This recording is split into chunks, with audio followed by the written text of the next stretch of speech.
Greetings. Welcome to the NPTEL course on microsensors, implantable devices, and rodent surgeries for biomedical applications. We are in the third part of our lecture, which we are focusing on making an electronic device for the signal acquisition and stimulation of the brain. In particular, the rodent's brain, which we will later translate into human models.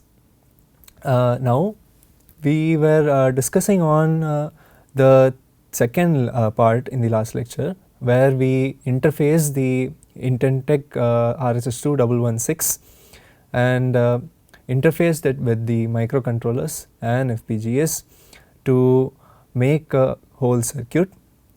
And in this part, we will learn about how we can develop the system from the schematic onto a printed circuit board or a PCB using CAD software, also known as Electronic Development Automation Software, EDS. And I will give you a brief overview on how to develop a PCB in general, how to create a schematic and then convert it into a layout, and in the end make it into a Gerber file so that you can generate your own PCBs. So, giving a brief overview on what we saw last, this is the schematic that we arrived on based on the RHS2 chip. We interfaced it with the FPGA and microcontrollers to acquire the signals at the required sampling rate. Also, we can use the microcontroller to program the FPGA, which in turn programs the chip to stimulate the electrodes as well. And we also saw the external peripherals required, such as the USB to UART interface and the protection ICs. Also, we saw about the batteries and other power supplies that are required for biasing the microcontrollers, FPGA, and the biopotential acquisition chip. Now, we ended the lecture on how to translate this circuit design to PCBs, and I had mentioned about a few softwares, a few open source softwares such as EasyEDA and KiCad, and there are licensed softwares like Altium, OrCAD, and Eagle. And here you are using Altium to give you an overview or introduction to PCB design. Here you can, on the right, you can see that there are two windows. The top one shows you the schematic. This is similar to what we do on the circuit design, except it's spread over so that it's easy to visualize each and every component. And the bottom window shows you the PCB layout of the schematic, which is translated from bare symbols onto a PCB, which prints the lines that are on the schematic using copper planes and copper wires. And it's also you can see there are pads present here, which are the pads required for placing the ICs onto it. So, this is how a general schematic and PCB looks like. Now, let us see how to make our own simple PCB.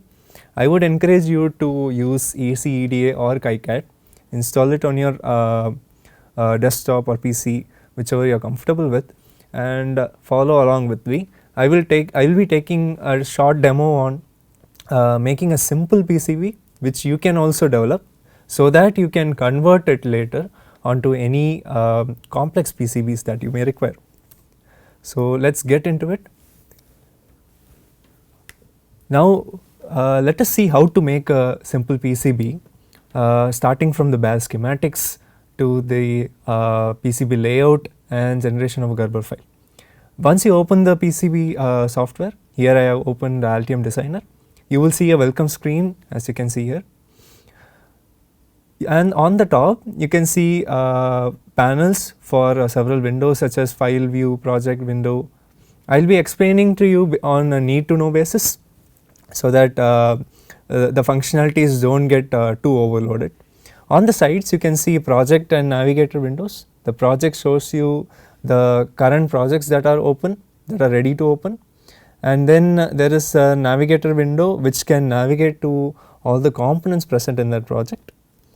Then on the right you have the components window, which you can use to import component libraries from the internet which are readily available, well documented components have their libraries to import readily available, and in Altium specifically, if we can go over to the bottom corner, there is a manufacturer part search which gives you components inbuilt into the Altium manufacturer part search. So, manufacturers will upload their libraries so that you can download them and place it into your schematic directly. For now, let us create a new project. Go to File, New and select Project. I will be creating a default PCB. You can see several options such as multi-board. In case of multi-board, you will be able to make multiple PCBs if you are making something like panelized PCBs or flexible PCBs, you can go with multi-boards. And in my case, I am going to make a PCB project. Let us name it demo, and I will give create.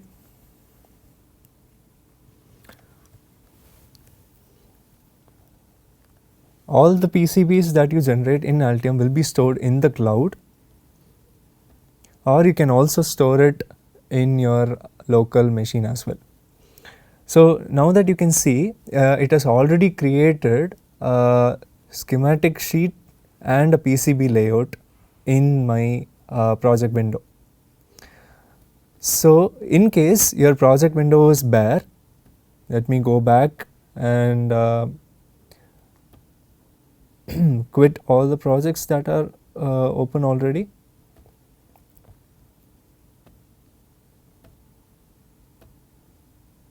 If your project window is open and in case you do not have any existing project files inside the source documents, you can go ahead and add your own project files to it.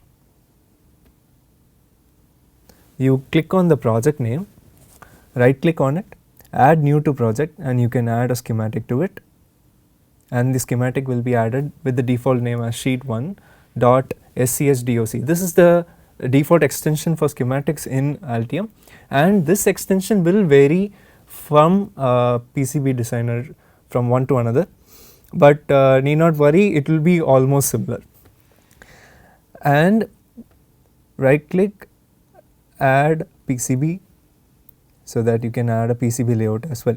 You can see the difference immediately. You can see the difference between the schematic, which looks like a sheet of paper, and the PCB, which looks like a blackboard. In the schematic view, I will be now teaching you how to place different symbols which will represent the components that we need to add, and we will be translating or importing the components from the schematic onto the PCB, and then we will be routing it to finalize the PCB. In the sheet, let us take a simple example of a USB powered LED. Let us take it very simple. You can see that there are multiple options available on this toolbar that is available with the schematic. This toolbar varies for the schematic document and the PCB document. Both toolbars are different. Some options might be similar, but I will try my best to explain all of these. In Altium, apart from doing schematic and PCB design, you can also do simulations. For example, you can make a sine wave generator, and you can simulate the sine wave with different frequencies and amplitudes for your simulation projects as well. Since we are not simulating anything, we are just making a simple circuit design, we need not use any of these components from here, but these are the simulation sources and probes that are present. On here, you can place shapes that will be useful to keep track of your schematic document. You can decorate it as you want. There are text frames and notes available, which can be used to name the components according to the user needs. Text frame will frame the component along with the text, and there is a note which can be used to track the changes as well. I will explain all the components as we go along, and we will try to use as much as possible. But the most important components that we will be needing are ports, which will represent the biasing of power, the positive and negative supplies and grounds. We will be needing wires to place to connect the different components together. Right now, since we need to make a simple USB powered LED, let me first search the most important component, the LED itself. Here, if you have on the right panel the manufacturer part search, you can directly open it, or you can open the panels and add the manufacturer part search yourself.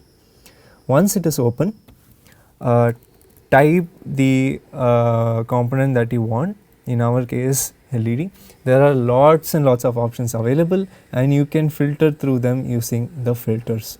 I want something that has the models required for the PCB layout. So, I will be using something that has a model. If you need to make a simulation, you can select one that has a simulation as well. Now, let us see what we have here.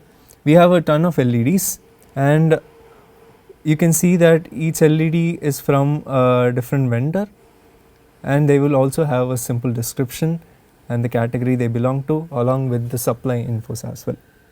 Now, if you see, if you click on a particular LED, you can see that they have a symbol.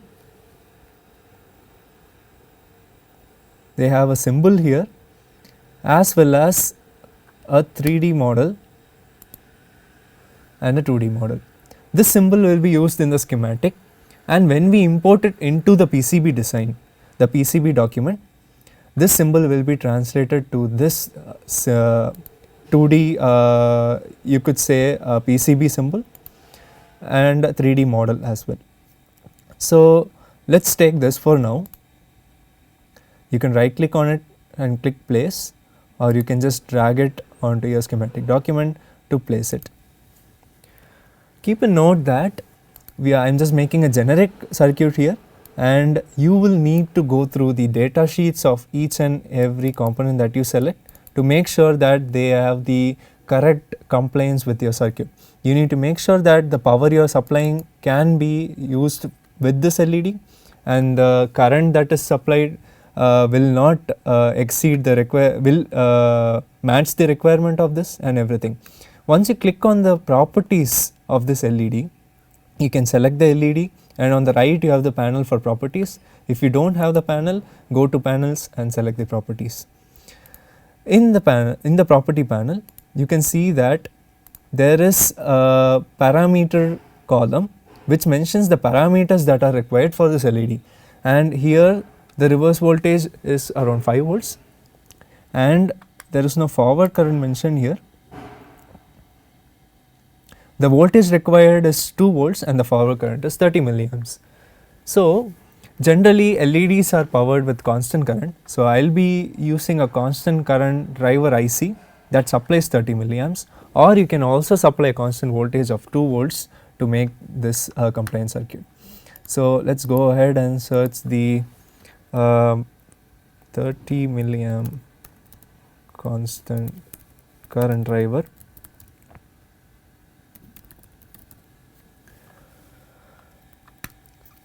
So, there are LED drivers available. If you see this from ON Semiconductor, this is a very simple diode. It will take a minute or two to load the model. Yeah. So, now that you have this here, if you want to check the data sheet, you can check it, but this is a 30 milliamp current driver.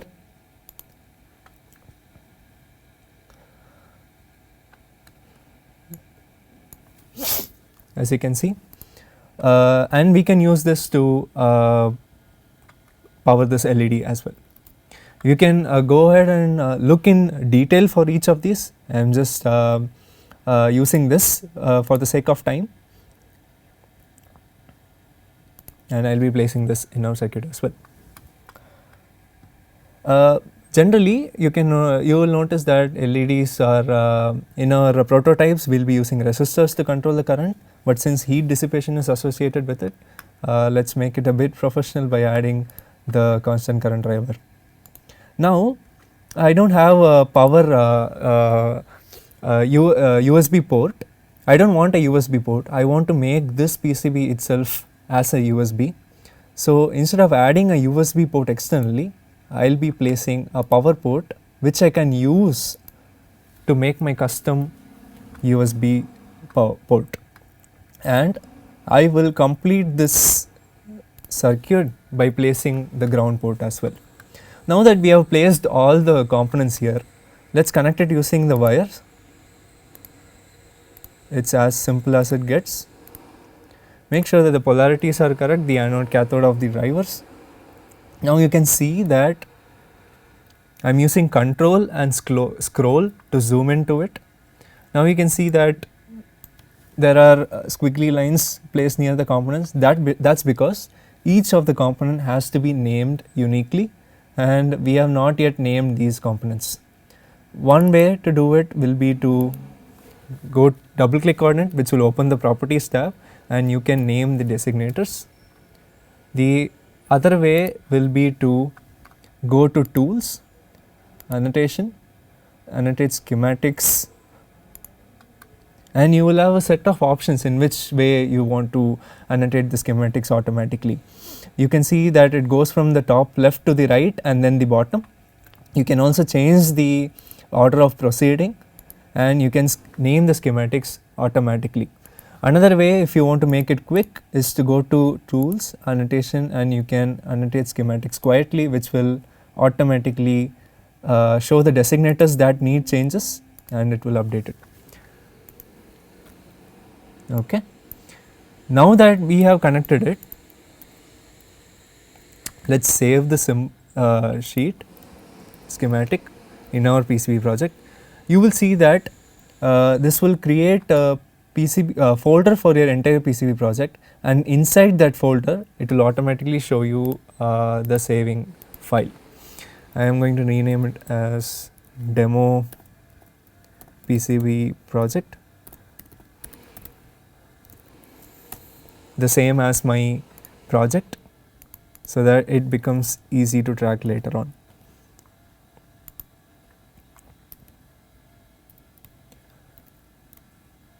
Now that we have saved this will be our schematic in general. You can also change the properties of the sheet by just clicking on the sheet and going to the properties, and you can see a variety of properties there are. And when you have a lot of components that you are working on, you can use the filters to select only the components or the wires or any of the symbols that you see on the schematics individually. Now I am good with this, so I am going to proceed with this. Once we are done with the schematic, we go to the project and we validate the project before we move on to the PCB, and it shows that there is some error. It's still there.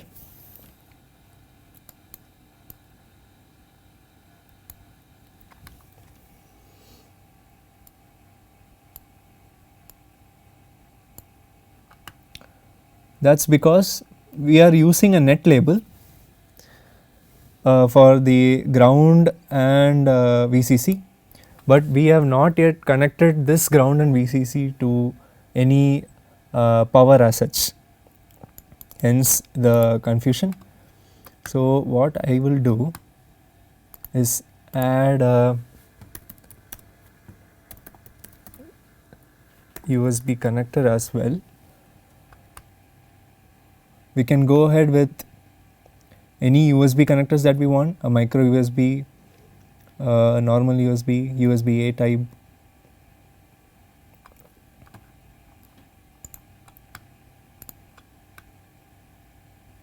This is a micro USB connector.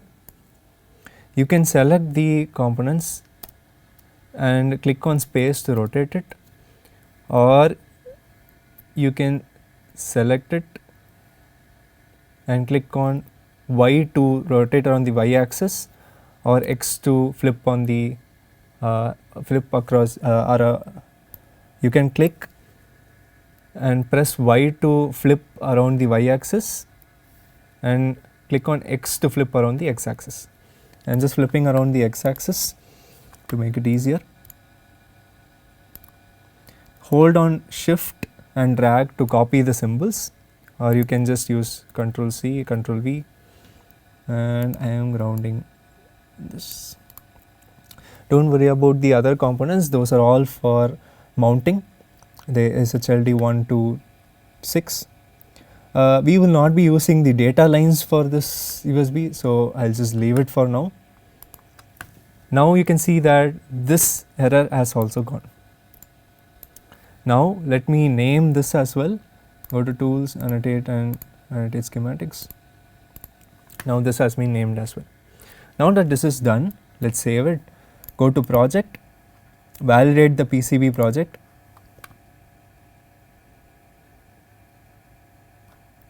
And let's see.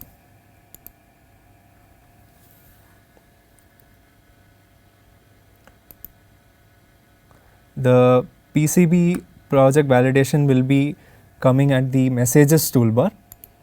So we may have to open it and place it at the bottom if you are not viewing the messages, and in my case it was the case. Now I opened it using panel, going to messages, and now we can see that the compile is successful and no errors were found.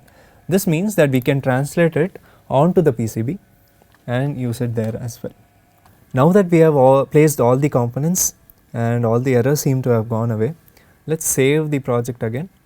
Go to Project and validate the project, and you can see the compilation message in the messages panel, which may be opened by default on the bottom, or you may have to open it using panels and going to messages. Again, I am stressing the point that this will be different in different CAD softwares, but there will be alternate similarities like this exact panels that I am talking about. You will find similar options in the other tools as well. Now that we have done the compilation, we are ready to transfer it to our PCB layout. Before we transfer it, let's prepare our PCB layout in order to transfer our schematics onto it. Now, once we open the PCB layout, save the file again using the same title as our project in order to keep track of it. Now that we have saved it, I encourage you to set the origin of the PCB document so that it becomes easier to track the dimensions of your PCB.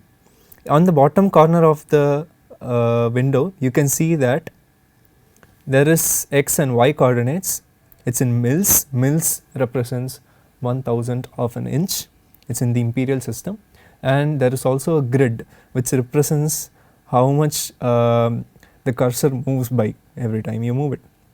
And now this X and Y from mils can be changed into the metric by pressing on the option Q. Pressing on Q changes it to mm, which is the metric system, and you can also see the grid. You can change the grid to a higher grid using the option G. You can see that it's a mix of mils and mm. Change it to the highest value. Now you can see that the grid has changed and it is much more wider.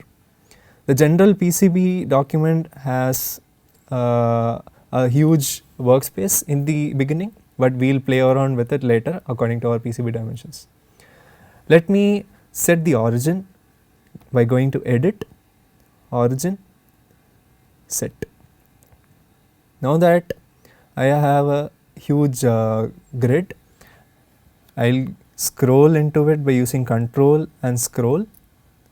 I will zoom into it.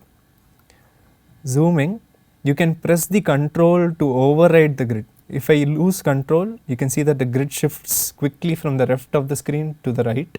If I press Control, it follows my cursor along. By pressing Control, I am placing the grid to the best of where I feel the leftmost bottom corner where my origin will be, and I will place the origin. You can see that it's still not set right, set correctly. So I'll again set it using Edit, Origin, Set, and set it. Now that we are done, you can use Control plus Page down to view the entire PCB, or you can just zoom out using the scroll wheel. The advantage of using so many shortcuts is that it makes your productivity much more higher, and you can quickly finish through multiple tasks. Since I have set the origin, let us place the schematic symbols onto the PCB now. I go to the schematic document and click on design and update PCB document, which makes it update the PCB document with my schematic symbols. Now there will be a change order dialog box which will show you which components to add to the PCB. So it shows the affected document from and to. You can see that D1, which is the symbol name, is translated to the PCB document when I click on add. And here you can feel the importance of why we need a unique name for each of the components, because here you can select which component to add. You can even add nets, which is the wires name for the wires that are connected, and common wires will be named with a common net name or a net label. Now since I want to add everything here, I will validate the changes, and once the check is done, I will execute the changes and it will be done. You can close this panel and you can see all the 3 components that we had added to the schematic document. Now you can place it onto our PCB document, and now you can feel the change in scale with respect to the components and the PCB layout. Now how do we change the PCB dimensions according to what we require? For that, we will go to the design view. There are 3 different views here. If you go to the view panel here, you can see there is a board planning mode, 2D layout and the 3D layout. We are currently in the 2D layout. By going to the board planning mode, we will be able to change the dimensions of the PCB. So I will click on board planning mode, or you can click on number 1 in the keyboard. Now that we are here, I will go to design and edit board shape. Now that I am here and my grid is significantly higher, each time I pull my cursor down, it goes down by the grid size, which is 2.5 mm. I will go down all the way here, and you can see that the board size has decreased in height. Similarly, I want to modify the width as well, and I am decreasing it to here. Now if you want to know the dimensions of this board, you can click on the top right corner and it shows the dimensions with respect to the origin on the top left corner. You can see that it's 25 cross 20. It's in mm, so it's almost 2 cross 2 centimeters, this board, and we will be using it according to our requirements. Now I click on 2 to go to 2D layout, or you can go to view and click on 2D layout. Here is where the critical parts come into play when designing a PCB. Number 1 is arranging the components, and number 2 will be routing the components. You can see that there is an invisible line that is associated with the pins. If you remember correctly, and if you can associate it with the schematic quickly, you will notice that these are the wires that be connected in the schematic, and they are automatically connected or linked together by default with respect to the net labels. So the net labels are the key players here. You can see that this net was created by default, and that net is associated with this. You can press Ctrl and click on any net to focus only that net. So if I click on Ctrl and click on ground using my mouse, it highlights all the labels that are marked with ground. Similarly, if I click on Ctrl and click on this, it will highlight all the labels that are associated with this. Alright, now that we have this, you can clear the selection by using Shift C or right click and clear filter. Now everything will be back to normal. Now let us arrange the components. Remember, you can rotate the components by clicking on it, holding the mouse, and then pressing space. This will rotate the components accordingly. And my rule of thumb is always to place the power supplies near the origin, and then work accordingly outward. Now, in order to cross verify which component is which, you may not be able to see which component is which. So, right click on the component and go click on cross probe. So, once you click on the component, you can see there is a flash right there. That is because the associated component in the schematic will be selected here. That is what has happened. So, to effectively use this, I will encourage you to split the screens, and now if I cross verify, I can cross probe each and every component. This is the wire, this is the component D1. Similarly, you can even verify this component. And you can remove this by clicking right click and clear the filter. Now everything will be back to normal. So this is one way to identify the components, but in a large scale PCB you won't be able to keep track of all the components. In that case, even the 3D layout may be able to help you. So you can go to view and go to 3D layout or click on 3. Now you will see a top view of the PCB as it is translated from the 2D layout, and you can clearly see that this is a USB connector. This is the constant current diode that we use, or the LED driver, and this is the diode. There are smaller LED drivers available in the market.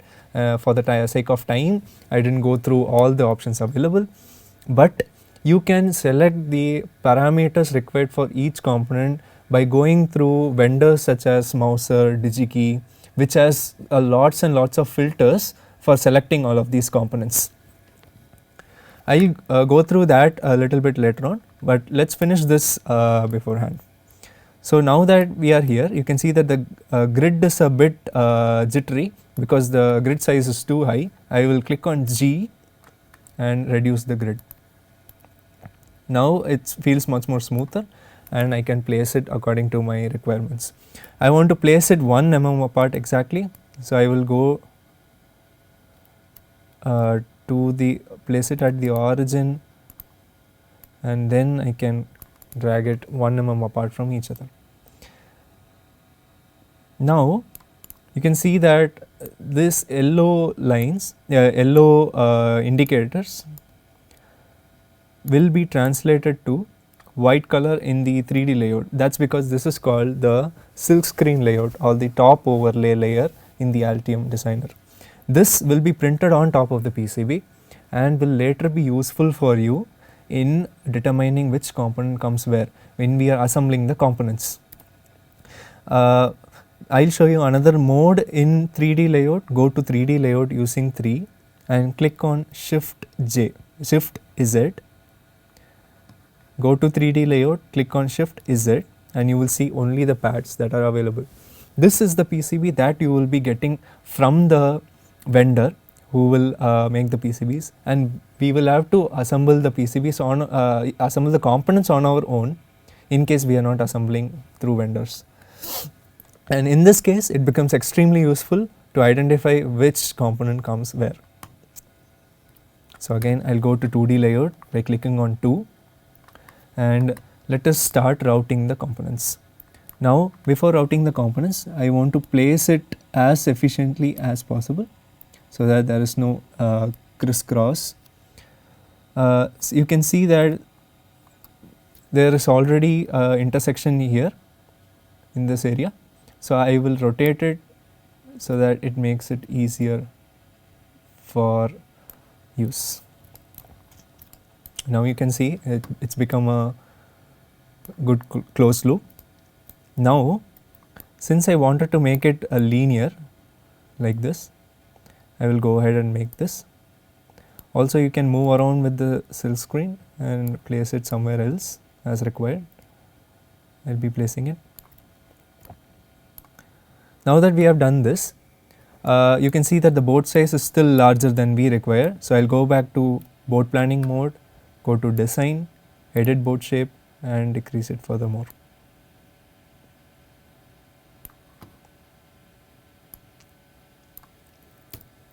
Now I am back to 2D layout. You can see that the PCB edge is marked using a mechanical layer, and we can keep the USB pin connector. till the PCB edge is marked. And on the note of mechanical layer, I will explain all the layers that are present here and what are the layers that are generally involved in PCB. A PCB contains dielectric material in the middle, and it has an insulator in between, and then there are copper layers, and then there is another insulator, and then there are copper layers, and it goes on and on. Let me show you the layers here. Go to design, layer stack manager, and you can see the layers yourself. It takes a while to open, but you can see these are the properties. And as I told, there is a dielectric in the middle, then there is a top layer, and there is a top solder layer above that, and then comes the silk screen. And this is for a 2-layer PCB. The minimum is 2-layer PCB, and then it goes on in multiples of 2. You can go from 2-layer PCB to 4-layer PCB to 8-layer PCB and so on. And as the layers increases, the cost also increases. You can choose the weight of copper that you are using in the top layer and bottom layer. These are the layers where we'll be placing the wires or the copper lines that will be printed on the PCB. And you can even choose the thickness accordingly. And the dielectric is FR4 substrate, and you can even vary the properties according to various available material libraries available inside the designer. For now, we'll keep it in the default. You can play around with it as you want, but we'll be going ahead with the 2-layer PCB, since the most we want is a single layer in this PCB. So I'll be going back to my layer, and you can see that each layers are represented, and there are additional layers as well. This is because mechanical layers are required to mark dimensions, but it will not be translated in the end onto the PCB, whereas other courtyard layers are present to prevent other components from being placed inside another component to prevent interference of components.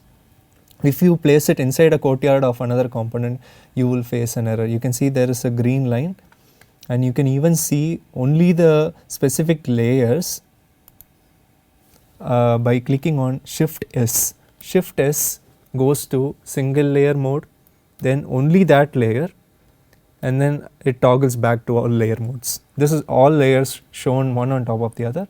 I am going back to single layer mode, and this is the courtyard. And if you are going to place this component on this PCB, you can see that there is an error associated with it. Similarly, there are other layers such as assembly layers, 3D layers which has the 3D models associated with it. There is the overlay layers which only shows the prints that will appear on the PCBs, such as this. And then there is the paste layer, which gives you a solder paste area where you will be placing the components using solder, of course. And then there will be the associated layers with the bottom side as well. So each one has its own layer for top and bottom as well. Now here we are using only the top layer, and you can see there is nothing in the bottom layer except for this one, because this is a through hole component. Let me go to the 3D view to explain why. You can see that this is a through hole component. I am using Ctrl plus scroll to again zoom into this.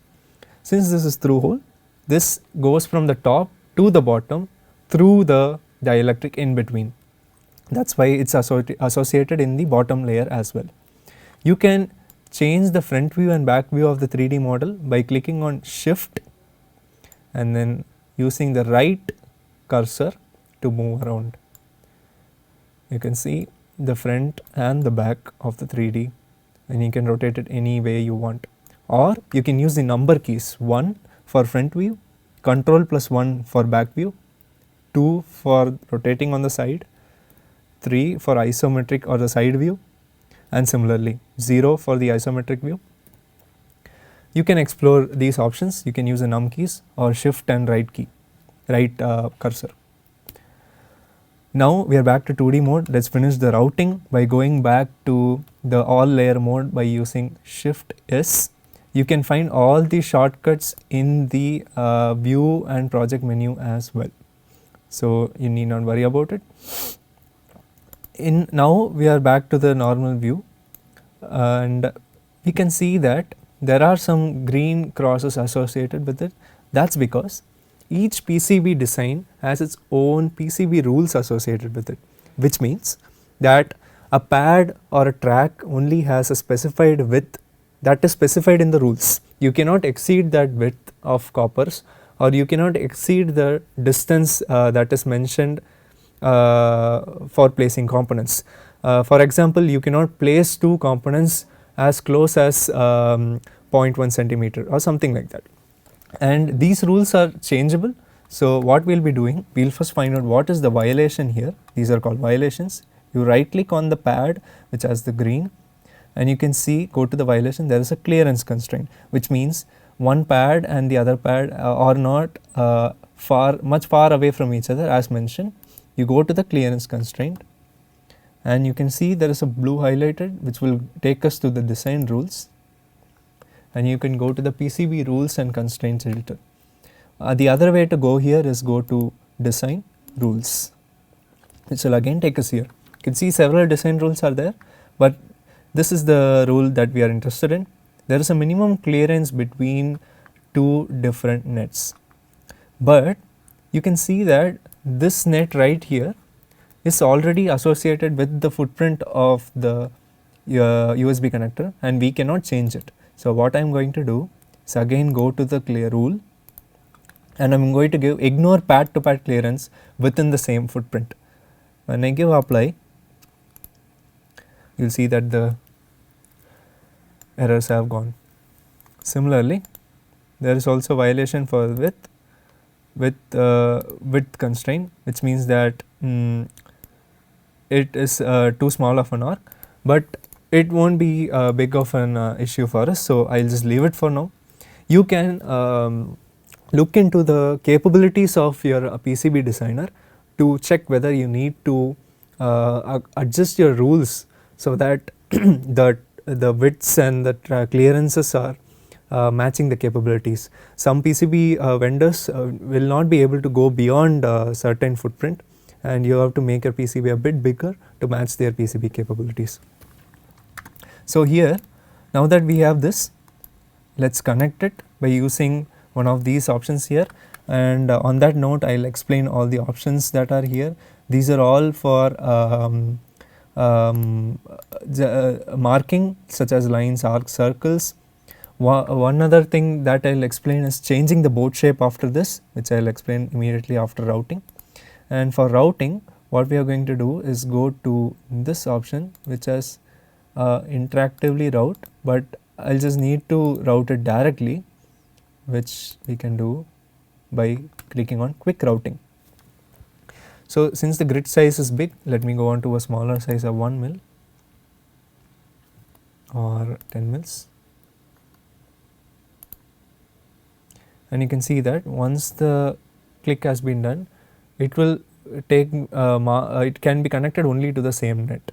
It cannot be connected to another net, and it is inbuilt by the net labels.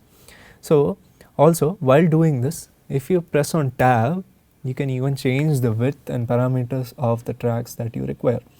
This will be useful when you are using high current applications where you need to have a higher track size, or you can when you are developing antennas where you need length tuning, and for SPI and other communications where you need the same lengths of tracks to be available. So now in this I will be using the default options, but you can always play around with this, and just I am going to finish the routing with this options. So I will be connecting ground with the ground and then it with the lit.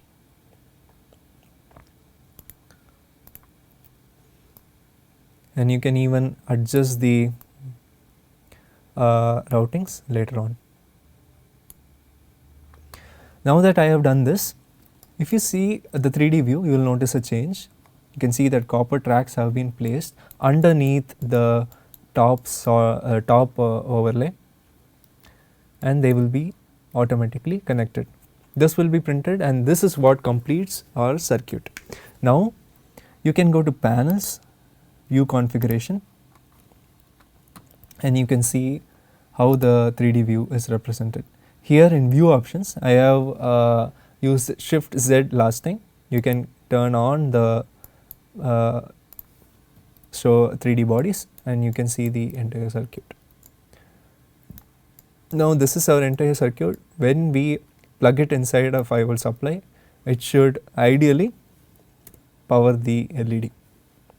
This is operating circuit that is functional. I just wanted to show you this example so that you can translate it onto complex schematics.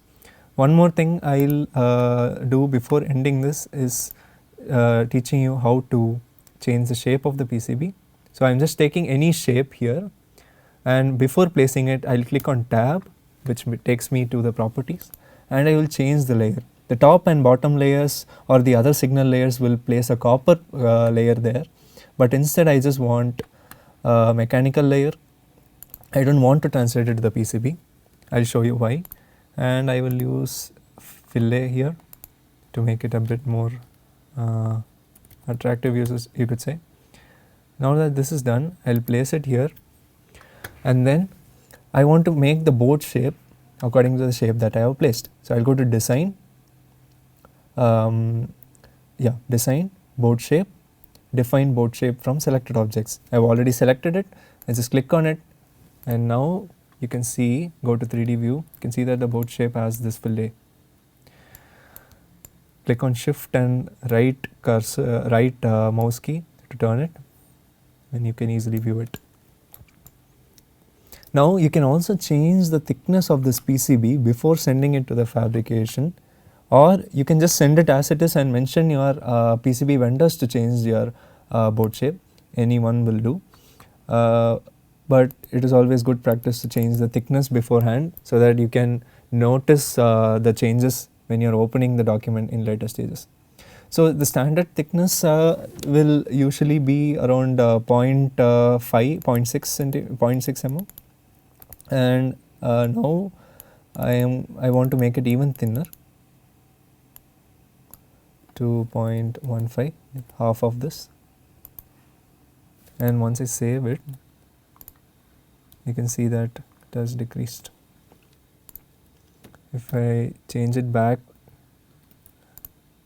you can see that it has increased. So you can even do this to keep track of your PCB thickness as well, and this will be useful for applications when you are going to a smaller footprint where thickness also matters because it increases the weight of the PCB.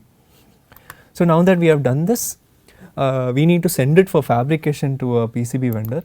So we need to generate Gerber files for it. For that, we go to file and we go to fabrication outputs, where there are options for Gerber files and Gerber X2 files.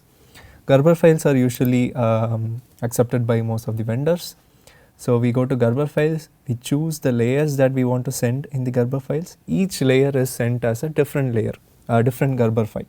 So we choose that, and for now I am selecting all, and I will use software arcs so that they can track in the software where the printer has to make changes, and I will apply it. Now it is generating the Gerber files and it will show the CAM file later. This is what the PCB vendor will be seeing, and this is what we will be seeing. Now this will be stored in your project output file in the same folder where you created your PCB project, and you can archive it and send it to your PCB vendor for fabrication. And now in this also, you can go to the Camtastic menu on the left, and you can select each layer that you want to display and see what changes you have to do, or what or if it fits your needs. So this is the top layer, this is top and bottom, this is only the bottom layer, and so on. So once you have generated the schematic here, you generate the PCB, and then you go on to generate the Gerber files. Since we know that this PCB is very simple and there are no errors associated with it, we just directly went to it, but there is also a rule check which you can do before going forward to generating the Gerber file, which is the design rule check. In design rule check, you go ahead, you put in the clearance parameters which you want to check, or the other parameters you want to check, and you run the design rule check. Once the design rule check is done, you will clearly see what are the errors associated with it with a separate report. You can see that most of the constraints are followed except for width constraint here, and there are 6 solder mask constraints here. These are generally fine, but if you are making a professional PCB, I would suggest you to make everything predefined as much as possible without creating any errors. So you can click on the error to see what is the constraint violation that we are doing. This is the violation that we saw earlier. But if your PCB vendor can make do with this constraint, it is well and good. Now that we have seen this, we can try to translate it to a very complex PCBs, but I will encourage you to do that. I hope that I have tried to bring you into the world of PCBs, and I will let you explore more into how you can expand this knowledge and try making complicated projects. I will look forward to your comments on the forum. If you have any doubts, please feel free to ask it on them, and I will try, or we will try our best to answer your questions as much as possible. And once we do the PCB design, the next step will be to encase this PCB in such a way that it has to be packaged and it has to be placed on the rat so that it can move freely, and that we can explore using the possibilities of additive manufacturing, and we can also translate the signals that we get onto GUI, which we can explore using the different software such as MATLAB or Python, etc. And these will be explained further by my colleagues, and I hope that you find it useful in your exploration towards biomedical applications. Here I have a simple representation of how the end package system will look like, so that once it is placed on the back of the rat, we will be able to perform experiments using the sensors that will be implanted on the brain, and connect that to our system, and then get the data from the GUI, when we have a complete system to measure our brain potentials and stimulate the brain as well. Once again, thank you for watching, and if you have any queries, please reach out to us on our forum, and I will see you in the next one. Thank you.